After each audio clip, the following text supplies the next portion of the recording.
The creative arts have always occupied a strange space in our country.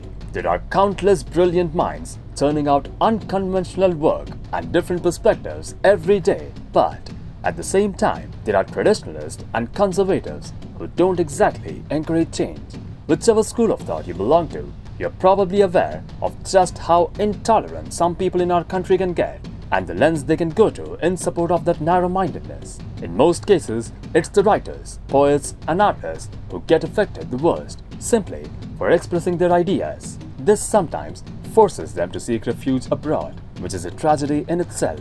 Here are some Indians who have had to face protest in their own home. Salman Rushdie's writings span a wide range of styles, and his life has been just as varied and eventful. Spending time between India, Britain and now America, his work invites critical acclaim from most and death threats from a few. He claims he still receives threats on the 14th of February every year, but seems to take it in stride. Number 2. Deepa Mehta. Deepa Mehta's film, Water, faced protest from right-wingers who objected to her subject matter and portrayal of conservative households in a negative light. During shooting, more than 2,000 protesters had burned the film set and thrown the remnants into the Ganga. She finally had to shoot the movie in Sri Lanka.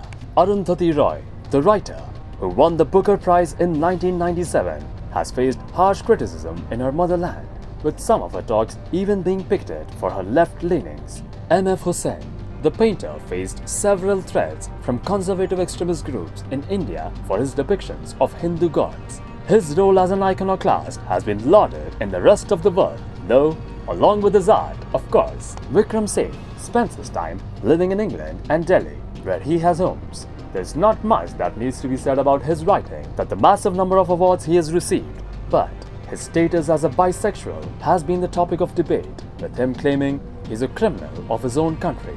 Parimal Muruga, the release of his novel, One Part Woman, which focused on the sensitive subject of a woman's effort to get pregnant with a stranger through a religious ritual, was followed by widespread protest by right-wing Hindu and caste groups. The intimidation has gotten so high, in fact, that he is considering moving away. Meera Nair, her movie Kama Sutra, A Tale of Love, faced the wrath of the censor board, which termed it explicit, unethical and immoral for the audiences of the nation. A hypocritical move, considering the book comes from India. It did decently with the critics, but did not pass the censors.